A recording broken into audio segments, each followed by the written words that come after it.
It's a still clear night on Scotland's Butt Sound. 3 trawlers can be seen fishing the bay.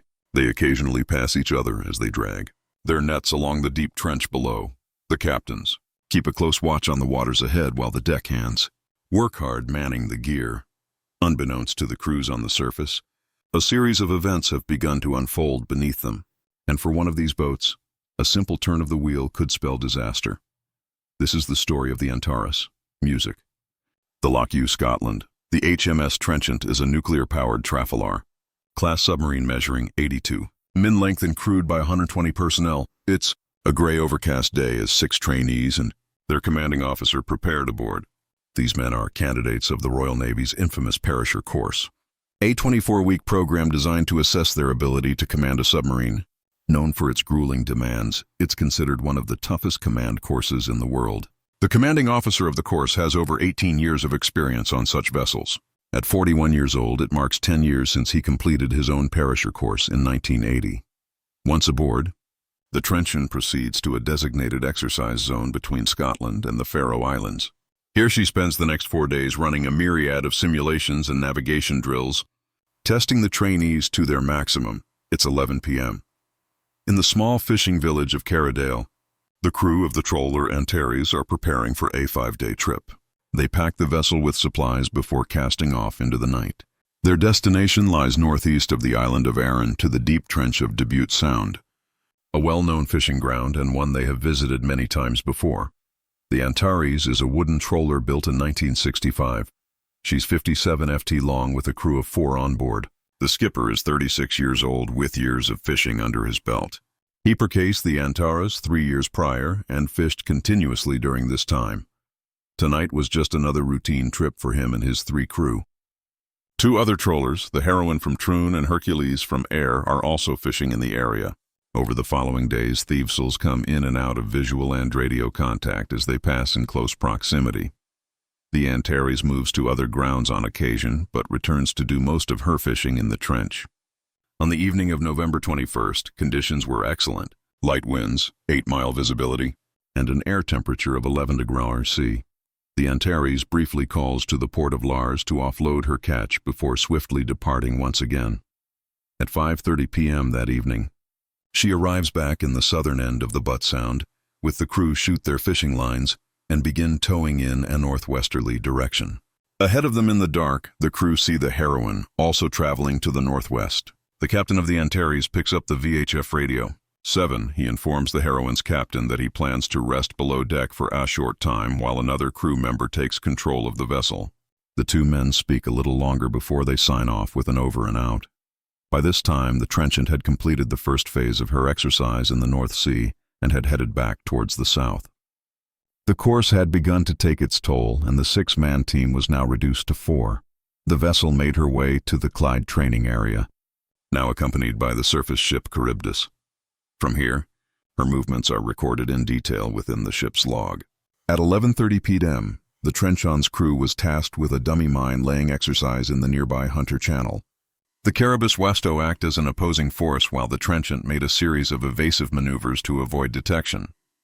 A technically demanding exercise in a narrow body of water. Upon completion, both vessels exit the channel to practice dummy attack scenarios in open water. At 1:31 a.m., the Trenchant moves to periscope depth in order to spot the Charybdis while on AMOC torpedo run. The duty captain carefully scans the entire area and reports only seeing the naval vessel and no other ships. The exercise continues for a further 30 minutes until at 2 a.m. it is deemed complete. The Trenchant resubmerges to 60-meter and sets a northwesterly course towards the end of Arran at a steady speed of 6 knots. At this point, the course leader and ship's captain retired to the wardroom to discuss the candidate's performance, while the duty captain hands over command to a trainee. The Heroine, now towing northwest, passes the Antares, which is headed in a southeasterly direction. Approximately 10 minutes later, the Heroine's watchkeeper glances back. He notices the Antares turning to starboard, coming back to a northwesterly tow. All looks to be normal as he holds his gaze for a short while. Unaware of what's to come, at 2 a.m., the crews of the Heroine and Hercules communicate via VHF. They note that the Antares is no longer visible by eye or on radar, but they assume she's moved to another area. So no alarm is raised. and both vessels continue fishing. Below the surface, the trench's duty captain makes a course alteration to 315 true north. Instantly, war contacts appear on Thesanar.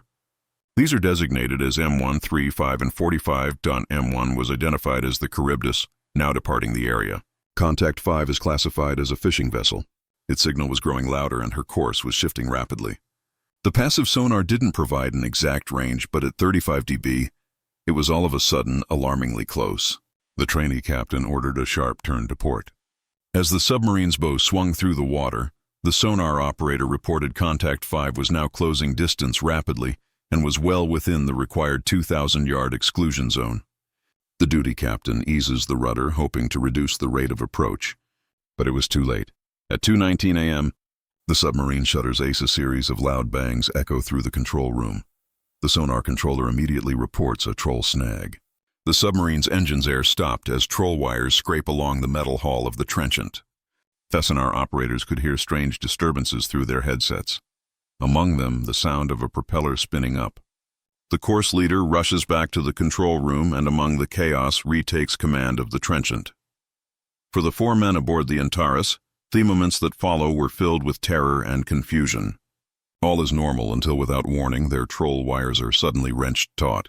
The vessel is sharply, throwing the crew off balance as the twir is pulled backwards through the water. The violent force of the submarine dragging the gear caused the Antares to roll onto its starboard side. Within seconds, water floods into the open wheelhouse as the vessel begins to submerge into the cold, dark sea. The skipper and a crew member fight towscape. With no time to send out a mayday, the last-ditch effort is made to power up the engines and break free of the snag. They then try to pry open the windows of the wheelhouse as the chaos of rushing water consumes the boat. But unfortunately, it's too late. The Antares disappears below the surface with all 4 crew still on board. A short while later, the trenchant traces the periscope depth. The captain carefully scans the waters and sees 2 trawlers fishing as normal. All else is calm and as it should be. He radios the Charybdis, whose captain confirms that no alarms have been raised. Still concerned, the captain makes the order to surface for a full inspection. The crew quickly finds lengths of steel wire and chain tangled around the submarine's tower. But with no signs of distress on the surface, the incident is not fully realized. The trenchant's captain takes some time to think. All indications show that no vessels in the area are in trouble. At 3:15 a.m., he radios a report to the operations room at Fast Lane. The radio operators did not hear any distress calls either, so the decision was made to continue with the exercise. Hours later, word of a potential incident has grown. By 9 a.m., the alarm is officially raised as reports of surface debris are now being spotted by ships in the area. A helicopter crew is dispatched and quickly finds the telltale signs of an accident. Fish boxes and oil can be seen from the air. At this point, the full realization of what has happened begins to take hold, and a coordinated search and rescue effort takes place. After a day of searching, the Arma Striador identifies a wreck on the seafloor. She's sitting at 150 mem deep, facing in a northeasterly direction, and lying on her starboard side. Given the depth, a team of saturation divers are sent to investigate, and it soon confirmed that the wreck is the Antares. Over the following weeks, the wreck is slowly resurfaced, and once dry, the vessel was found to be largely undamaged.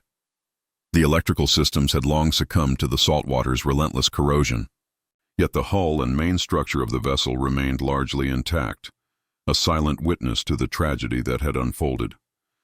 While the official investigation into the incident pressed on, search efforts continued tirelessly to locate the 4th and final missing crew member. Despite having an exact fix on where the collision had occurred, recovery of the last body proved impossible for several months. The inquiry concluded that the tragedy stemmed from lapses in HMS Trenchant's watchkeeping and situational awareness. The command team had failed to recognize that what appeared as a single sonar contact was, in fact, 2 separate vessels. At the time, Royal Navy standing orders required submarines to maintain a minimum distance of 2,000 yards from fishing vessels. In addition, the captain's own orders stated he was to be called immediately if the submarine approached within 4,000 yards of any surface contact. Neither directive was followed. In the aftermath, sweeping reforms were introduced within the Royal Navy's operational procedures. Submarines were now required to maintain a minimum 3,000-yard distance from fishing vessels, surface when not on duty, and ensure surface ships were present during all training exercises. For the crew and families of the Antares, these changes came far too late. Her wreck, eventually recovered, stood for 18 years in the Scottish Maritime Museum in Irvine, a somber reminder of lives lost and lessons learned, before finally being dismantled in 2008. Today, the pier at Cardale remains alive with activity. Fishermen still prepare their nets, ropes sway in the wind, and trawlers come and go as they always have. Yet if you look east, toward the Isle of Arran, a small plaque clings to the seawall, a quiet tribute to Antares and her 4 lost crew.